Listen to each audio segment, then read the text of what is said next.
My talk was about how technology is invisibly manipulating 2 billion people's thoughts and the choices that we make. It has consequences for everything from our personal lives and our sleep and our relationships to consequences for democracy. Because in history, essentially, a small number of people in technology companies shaped what an entire democracy is believing.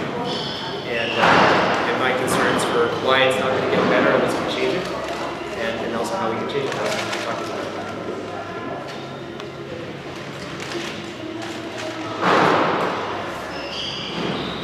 Hola, buenas tardes. Yo quisiera preguntarte si tiene cifras de cuánto tiempo pasa en promedio una persona en Facebook, en YouTube, en cualquiera de las otras redes sociales de las que hablabas, y si percibes que en estas compañías hay una voluntad de cierta forma maligna para manipular el pensamiento, y estoy pensando particularmente en la divulgación voluntaria de noticias falsas, por ejemplo, o si tienes tú detectadas algún otro tipo de técnicas que ayudan a atraer maliciosamente la atención de las personas. Muchas gracias. So the first part of the question about how much time people spend. So what I think is important about this is it's not about the number of minutes, it's about how frequently we check, right? Because the total number of minutes is something like 50 minutes on, I think, Facebook or so per day. It might be that plus Instagram is 50 minutes, which is not so much time. But when you think about it, we check our phones 150 times a day. So even when you're not looking at the phone, your thoughts right now are probably still affected by when you last looked at your phone. So in a very subtle way, when you wake up in the morning, you check your phone, it makes you start thinking, oh my God, I gotta get back to this person. But you didn't choose that thought. That thought happened to you because the phone pushed that into your mind. So the first thing is it's not just about time, but never before in history, essentially, I said in the talk, 2 billion people use Facebook. That's more than the number of followers of Christianity. And Facebook has a daily footprint of like 50 minutes or something on people's lives and their thoughts. That's a very large impact. So the second part about malicious intentions, I think the challenge here is these companies don't intentionally want to do any harm. Some of them are in denial. So people at Facebook I know, they believe, they know that they're trying to make the world better. They say we're here to make the world more open and connected. But the actual numbers that they measure, if you look at like the computers and how they measure success, what they count, what are they counting as success? What they count as success is time on site, how much time people spend. And so they let the machine figure out like millions of things I could show you. I'm going to show you the things that maximize time on site. And so if outrage maximizes time on site, if Trump maximizes time on site, if fear maximizes time on site, then they start showing you those things. So the problem is the banality of evil, like Hannah Arendt said. There's no negative intention, but it causes these bad consequences. One last thing is Snapchat. When I mentioned this feature that they do called Streaks, which shows the number of days in a row, it's very effective at keeping children coming back every day. That sounds pretty evil to me, but here's how they defend it. They say, well, compared to other social media, where they connect you with thousands of your friends all at once, Streaks shows the few friends that you don't have deep your friendship is with the core friends that matter. So we're helping you spend time with your core friends. But to me, this is just not honest because it's obviously more about hooking people to come back every day. So I think the real problem is the industry is in denial that the attention economy is about maximizing attention. It's not actually about well-being. And that's the conversation we have to have. We have to change the model.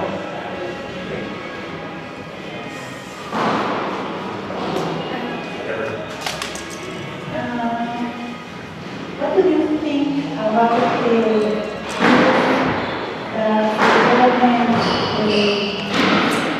can use to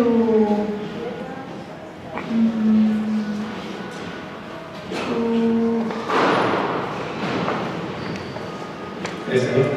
Yes.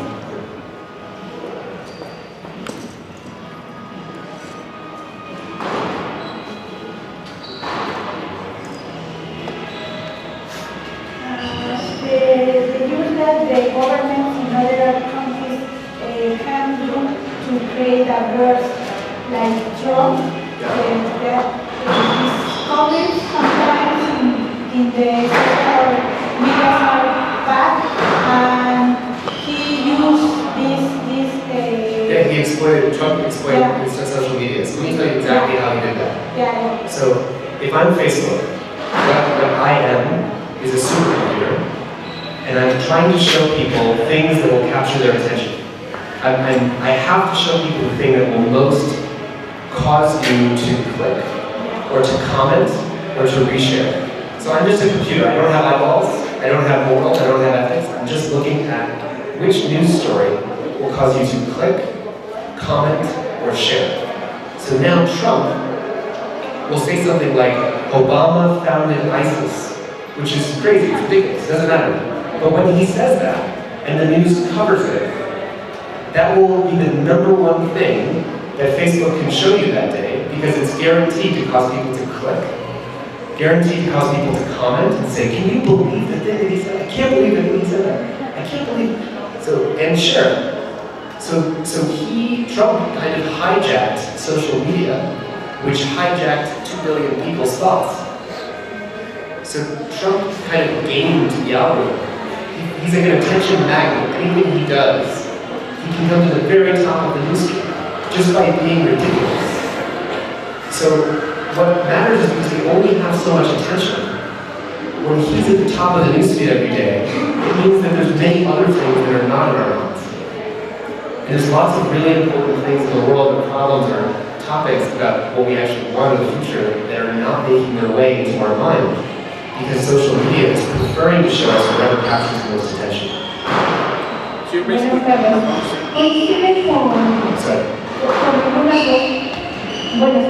Coinciden con algunas voces que señalan que el manejo de los celulares y de sus dispositivos no deben de estar en niños menores de 13 años porque afecta a su desarrollo cognitivo.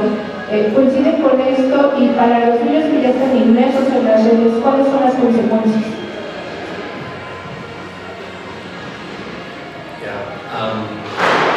In terms of how this is affecting children, so I'm not an expert on child development and what the Pediatric Association recommends for children on this. But what I do know is what are the goals of the people who make it. And there's a big story recently about YouTube. I don't know if that community is to Latin America, but YouTube for Kids is a very popular thing for parents to give their children because it's a good way to take a babysitter. I'm a little bit stressed out. I have to give YouTube for Kids to my children. And they sit there and they watch videos. And YouTube is also kind of a supercomputer that's trying to figure out what can I show this person, a child in this case, that will most get them to stay and watch videos. And it turns out that there's a lot of violent videos, and in fact, computer-generated videos that actually are deliberately designed to mix friendly cartoon characters with violence. So you have Spider-Man and the Hulk and Superman dancing and singing a song, and then the next moment they have machine guns and they're shooting people. And these are computer-generated videos, and YouTube is not personal. There's no human in it saying if it's good or bad. And so the problem is that we're putting thoughts into kids' minds that the algorithm, the supercomputer, doesn't know if it's good or bad. So in terms of what I recommend, I do think that we need to have a strong conversation about protecting children from being on this too early. And I am very particularly worried about social media because it causes children to replace their sense of self-worth, how much am I worth, with how many followers I have, how many likes I have, which are different. And I think that the evidence is pretty clear that social media makes kids very depressed, teenagers depressed. So I think there's different, there's children and then there's teenagers. I do think that children should wait and not give kids cell phones that early. And it's going to be very hard. And I think we also need to make a distinction between the technology that's not just designed to capture attention, and technology that's actually really carefully designed for kids. And I think we have to be very careful about impulse control because we're teaching children to not have any patience or self-regulation at all. We're teaching children that they should be stimulated immediately in their next thing. And I think that's very dangerous. And the co-founder of Facebook, the president of Facebook, from the very early days, Sean Parker, said a week and a half ago, he said, I'm terrified about what social media is doing to children's brains. So when he said, and I'll say one more thing about this, many of the CEOs of technology companies don't let their own children use social media or use smartphones. You know there's a problem when the CEO of a food company doesn't feed their own kids the food that they make. Same problem here. So I say this because it's a conversation about what we really want for both us and for kids. And it's very serious, it's a very important conversation. Your field of action is quite clear. I mean, the ethics and technology. But what we're talking about is very general social processes of connection between children, democracy, differences. What would be your plan as you understand these problems and these processes outside? Can you repeat the last part of the question? Sorry. Could you repeat it? What could be the benefits of understanding all these processes outside technology? Because they used to happen outside. Children recognition in one part. And after all, we must establish a limit to all these processes nowadays are happening online. What happened before? I mean, this is just the way This is just technology. And technology is just a part of society. The processes of society go far beyond. I tend to assume a position just like that you're getting more some sort of net condition. So I study social psychology and how social processes work. So for example, what pulls on the human animal? So if I show any of you, like if you turn your screen over right now and I show you a set of photos of your ex-romantic partners like smiling with their newest people, that pulls on all of us, right? If I show you photos of your friends doing things last night when you weren't doing something, that's going to pull on all of us. So on the one hand, these social processes have existed forever.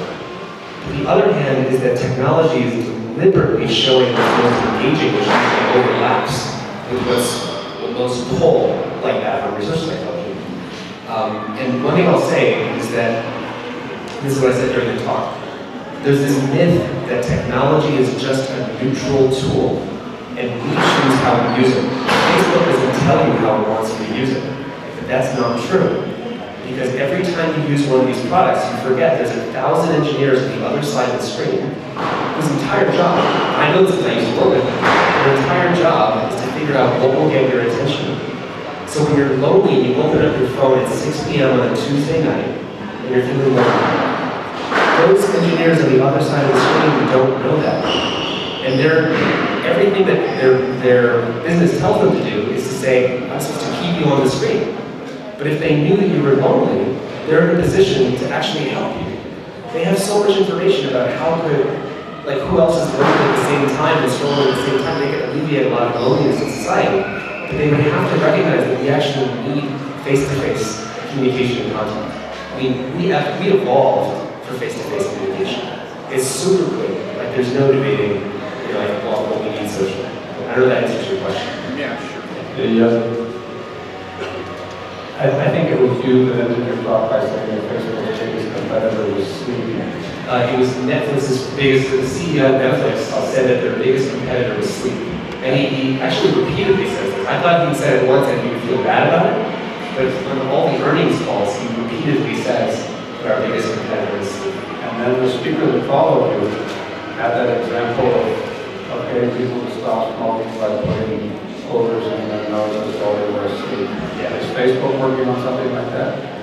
I don't know if they're working on something like that. My guess is that they're not. I think the challenge is that these are all attention companies. So Google and Facebook are all looking at virtual reality and augmented reality because their business model is directly tied to being able to capture your attention. So whether they want to or not, they have put themselves on a train where their stock price is currently connected to how much attention they get. So let me give you one example of that, why we can't solve the problem. Twitter has 15% of Twitter's traffic, of Twitter's users are not human. They're bots. They're robots. And they're usually like propaganda robots. So why doesn't Twitter shut down 15% of their accounts? Because their stock price was dependent on telling Wall Street that all of these are real users, because that helps them sell advertising. So we have a situation where we're on a train where we've already anchored expectations in our stock price connected to how many users and how much time we're spending. And to solve it, we're going to have to take a huge chunk out of these. So I think it's very much like energy, where it's like we're profiting by polluting. The more we pollute, the more we profit. And we have to basically have an EPA, like an environmental protection agency, that's protecting our inner environment and our democracy environment. We're talking about values, and that we have to protect the values that we in our societies consider that but values have changed throughout time. How do we ensure, or how can we ensure that these values that we now hold here are the right values? And they're not, for example, a very absurd example. If this technology was available in the Middle Ages, there would be, the values of the Middle Ages that we would have to protect. So how do we ensure that we're good right? I think that's a fantastic question. Because it's very easy to say technology should support, defend, and amplify our values. And then the hard question is whose values and who's deciding and are they good values in the first place? And before I get to answering your question, I want to say one thing, is people underestimate how much values can be steered by technology. So I think on the World Values Survey, the value of being famous, a child's desire to be famous, went from number 18 on the list to being number 1 on the list. This is according to David Brooks' book, The Road to Character. So why did this happen? Just because it's just human nature? Well, I'll tell you, I think it's because when Instagram and Twitter and Facebook created this feature called the number of followers that you have and the number of likes that you got. They invented that feature. Why? Because it's a good way to get your attention. It's a good way to get you to come back every day to see how many followers you have now. So they invented that just to capture attention, but then that hijacked all these children. So now what they care about, if they're genuine concerned, what they want is for people to follow them, to be famous. And so technology is also steering entire cultural values. We don't feel like we're enough if we don't have a lot of people following our thoughts. So I say that because, to your point, values are being passed on through culture, and how do we know if we have good values or not? But I think that's why this comes back to a conversation about our core humanity. Evolutionarily speaking, we need FaceTime and contact and feeling heard and connection. We need it. And actually, places like Latin America are much better at defending those values than places like the United States and the Western democracies. And so I think, we have to have a deeper conversation about that. So, thank you. So you basically talking about defending the ethics of a platform. But what about technology itself? I mean, the distribution of technology is not even worldwide. We must assume that the distribution of technology is not even worldwide. Yeah, right. So that has some implication for democracy. You're talking about democracy and social networks in the US, which is a developed country with a strong democracy. That is not the case in African countries or even in other Latin American countries, which are not producing technology and which are not producing platforms. I mean, platforms are deeply associated to the society that produces the technology to launch them. Yeah. So what would be your position towards this uneven distribution of technology? Yeah, well, so one thing is that you're right that basically Western values from a handful of engineers who live in San Francisco are basically being exported and controlling and creating the values of 2 billion people. And for every concern that I have about Western democracies, if you're following the news, there's huge issues with how Facebook is pushing fake news into creating genocides in Burma right now with the Rohingya. population and then the Muslim population. Because as much as there's a free press that's basically saying, hey, Facebook, there's fake news in the United States, this election was manipulated, you didn't do anything, there is almost no press for the Philippines, for Indonesia, for India, for these other places where just as exponentially damaging problems are not being tackled by the companies. So in terms of what the future holds, I think, one question, it sort of sounds like coming back to the land, we have to be able to design our own values. I think in an ideal world, each social network would have each culture define what its values are, and then have the choice architectures of the screens reflect the things that matter to each culture, and have that be an ongoing update process. What are you working right now? What are you doing right now after you work for this monster? So what I'm doing right now, I left Google a year and a half ago, and I left because I saw these issues and I was very concerned about where we're headed if we don't change course. So what I've done recently is starting a new nonprofit that is dedicated full-time to trying to change the incentives of major technology companies through advocacy. We actually work directly and speak with governments about how to have smart policies and how to put smart pressure on technology companies. We also help employees advocacy, because one of the ways this issue can change is if the employees of these companies don't want to extract attention from children and humanity. One of the things that's different about this and say tobacco, like cigarettes, or different about this and alcohol, is that the people who work in the tech industry genuinely are excited, they're genuinely inspired to try to make the world better. They're just confused about how the current system is not about that. So I think there's actually an opportunity to do advocacy with employees where if they don't want to maximize the extraction of attention, that's a threat to the leadership who don't need those employees to stay. So basically I work full-time on this issue. I have a team of former technology insiders, one of whom was Mark Zuckerberg's personal mentor for 4 years, who saw my TED Talk and my TV interview earlier this year, and he completely agrees and he's very concerned about what he helped create with Facebook. And there's an increasing number of people who are in the tech industry who realize we're going the wrong way, and we have to turn around and go a different way. So that's what I work on full-time. We don't have a name for the new nonprofit. Okay, just last question.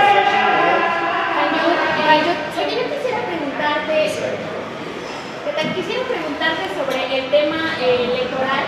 Bueno, en México no se ha querido regular sobre redes sociales. Los políticos utilizan las redes sociales pues para hacer campañas. Ahora que vienen elecciones el próximo año, pues es prácticamente abusan, ¿no? del uso de Facebook, de Twitter, y ahí se promueven sin pagar para la campaña.